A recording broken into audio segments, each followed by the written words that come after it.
oles doang gak bakal bisa hilang seumur hidup. Hah? Seumur hidup?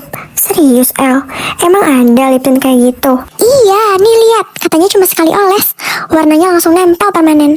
Banyak review juga, kayaknya beneran deh. Ya ampun, El. Kamu udah cek belum itu produk resmi atau enggak? Di zaman serba digital, siapapun bisa membuat dan menyebarkan informasi hanya dengan sekali klik. Namun, tidak semua informasi yang beredar di internet bisa dipercaya. Banyak hoax atau berita palsu yang sengaja dibuat untuk menipu dan memprovokasi publik. Contoh nyata bisa kita lihat setiap hari, berita tentang politik yang sengaja dipelintir untuk menjatuhkan pihak tertentu. Informasi kesehatan yang menyesatkan, seperti minum air garam bisa mesembuhkan semua penyakit. Foto dan video bencana yang ternyata diambil dari kejadian lama.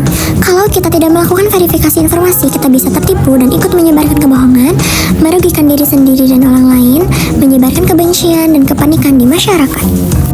Jadi, verifikasi informasi di internet itu sangat penting untuk mengetahui kebenaran fakta, menjadi pengguna internet yang cerdas dan kritis, mendukung terciptanya lingkungan digital yang sehat dan aman.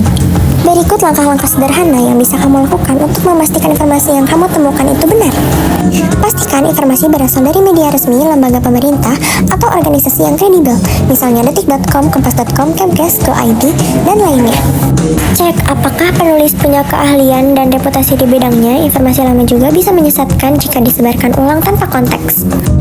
Jangan hanya baca judul, banyak judul yang dibuat provokatif agar menarik perhatian atau clickbait. Baca isi beritanya sampai tuntas untuk memahami konteks sebenarnya. Bandingkan dengan sumber lain, coba cari berita serupa di media lain. Kalau cuma satu media yang memberitakan, bisa jadi itu belum tentu benar. Perhatikan gaya penulisan. Jika banyak huruf kapital, tanda seru, atau emosi berlebihan seperti waspada, penting sekali, itu biasanya bukan dari sumber resmi. Selain langkah dasar, ada juga teknik-teknik yang sering digunakan oleh jurnalis dan pemeriksa fakta profesional. Cross-checking, perbandingan silang, bandingkan isi informasi dengan data dari berbagai sumber berbeda. Semakin banyak sumber yang kredibel menginformasi hal sama, semakin besar kemungkinan informasinya benar. Reverse image search, kalau menemukan gambar yang mencurigakan, gunakan fitur pencarian gambar terbalik di Google Image atau TinEye untuk mengetahui asal gambar tersebut. Cek fakta di situs resmi, kunjungi situs pengecekan fakta seperti cekfakta.com, Turnback Hoax ID, Kompas Cek Fakta. Gunakan alat analisis metadata. Metadata menyimpan informasi kapan dan di mana dan dengan apa foto atau video diambil. Alat seperti EXIF Tool atau foto forensik bisa membantu melihatnya. Berikut beberapa alat digital gratis yang bisa kamu pakai untuk membantu proses verifikasi. Menampilkan hasil dari situs pemeriksa fakta untuk berita yang kamu cari. Untuk memeriksa apakah foto atau gambar pernah dipublikasikan sebelumnya. Ekstensi browser yang membantu memeriksa keaslian foto dan video.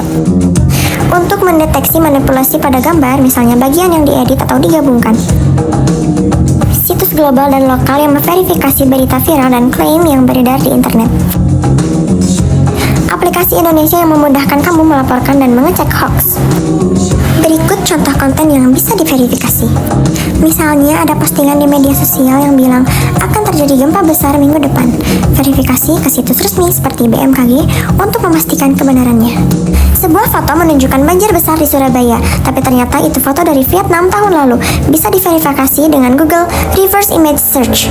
Sebuah video kecelakaan diklaim terjadi di Indonesia padahal aslinya dari luar negeri. Cek melalui InVid atau YouTube Data Viewer.